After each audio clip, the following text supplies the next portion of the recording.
San Ignacio tenía, cuando no era todavía San, sino meramente Íñigo de Loyola, experiencia de lo que era justamente esas rondas nocturnas o callejeras de los caballeros, las riñas y los duelos, y de los encuentros y de las diversiones con las mujeres. Él mismo, de una manera muy, diríamos, sutil o de una manera muy delicada, lo dice, lo reconoce en su autobiografía, ¿no? Incluso se sabe por la historia, como fue acusado y tuvo que presentarse ante el juez con algunos compañeros a raíz, después de algunos de estos altercados, de estas rondas de amoríos y de caballeros y mujeres, etcétera, etcétera. Siempre queda, ¿no?, en el fondo ese romanticismo. Lo mismo que en la regla 13. Asimismo, dice, el demonio se hace como vano enamorado. Vano enamorado. Él también fue vano enamorado antes de su conversión, en querer ser secreto y no descubierto. Porque así como el hombre vano, que hablando a mala parte requiere a una hija de un buen padre o a una mujer de buen marido, quiere que sus palabras y sus acciones sean secretas, y al contrario le displace mucho cuando la hija al padre o la mujer al marido descubre sus vanas palabras e intención depravada, porque fácilmente colige que no podrá salir con la empresa comenzada. De la misma manera, cuando el enemigo de naturaleza humana, el demonio, trae sus astucias y suasiones o persuasiones a la ánima justa, quiere y desea que sean recibidas y tenidas en secreto, mas cuando las descubre a su buen confesor o a otra persona espiritual que conozca sus engaños y malicias, mucho le pesa, porque colige que no podrá salir con su malicia comenzada en ser descubiertos sus engaños manifiestos. Y en la regla 14, asimismo el demonio se hace como un caudillo para vencer y robar lo que desea. Todo esto San Ignacio lo había vivido, en su niñez lo había visto y en su juventud.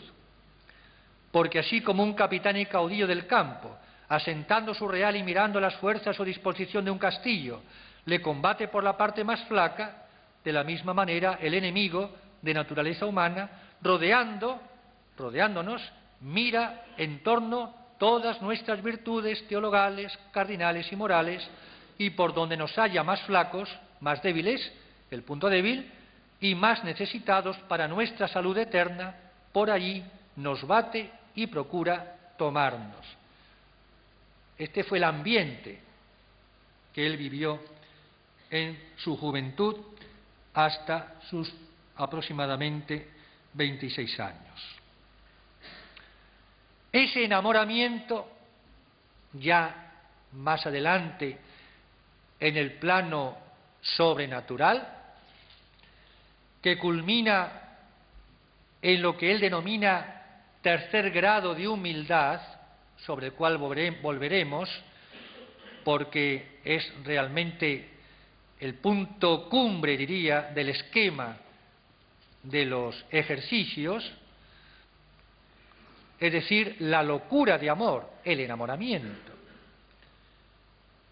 Tercer grado, humildad perfectísima, es a saber cuando, incluyendo la primera y la segunda, los dos primeros grados, supuesto que evito el pecado mortal y el venial deliberado, siendo igual alabanza y gloria de la divina majestad, por imitar y parecer, asemejarme más actualmente a Cristo nuestro Señor, quiero y elijo más pobreza con Cristo pobre que riqueza, oprobios con Cristo lleno de ellos que honores mundanos, vanos, del mundo, y desear más ser estimado por vano y loco, la locura, por Cristo, que primero fue tenido por tal, antes que por sabio ni prudente, según el mundo.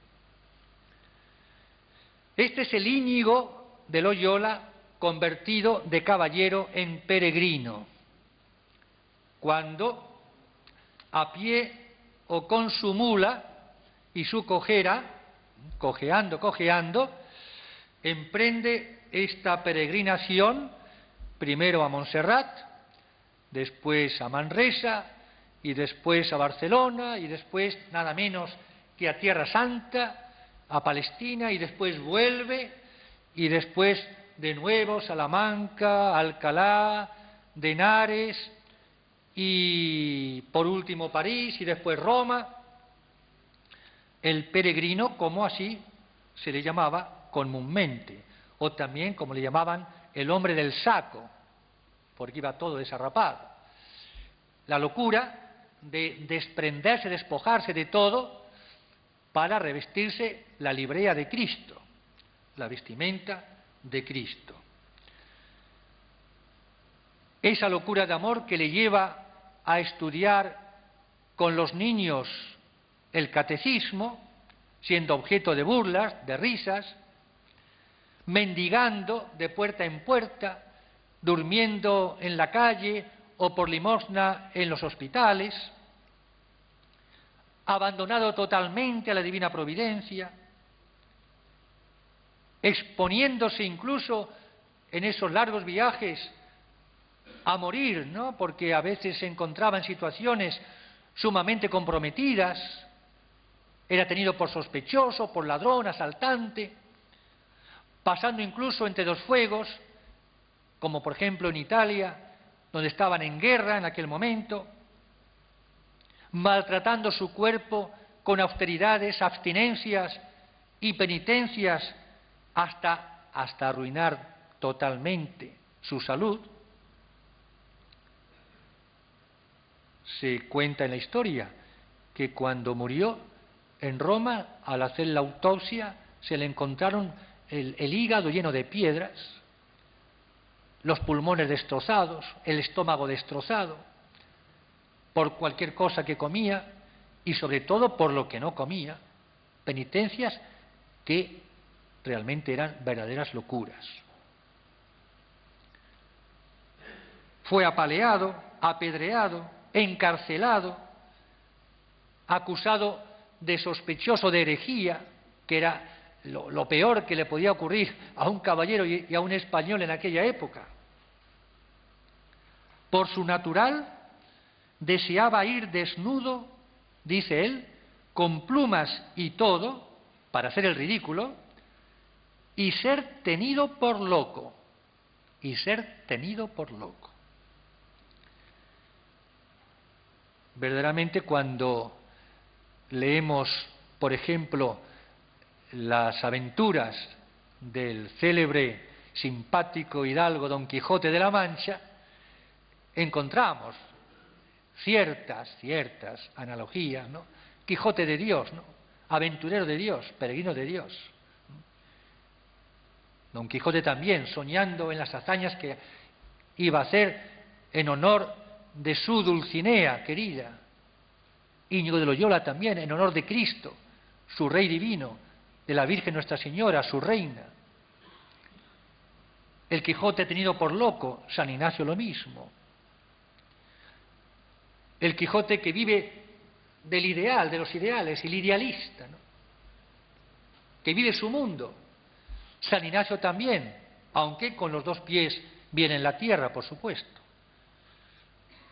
Podríamos hablar, y solamente lo señalo por falta de tiempo, del humanismo ignaciano, un rasgo también característico. Un tercer aspecto es su espíritu, su temperamento, su carácter tremendamente reflexivo, no introvertido, para nada, todo lo contrario, pero sí introspectivo. Ya por naturaleza, un hombre acostumbrado a entrar dentro de sí, a analizarse, a controlarse, sus pensamientos, sus afectos, sus palabras, sus obras. Se paraba a pensar, esta expresión de él mismo en su autobiografía, se paraba a pensar lo que significaba lo que estaba leyendo o lo que estaba sintiendo en su corazón. Aquí comenzó lo que después se llamaría y llamamos ahora el discernimiento de los espíritus.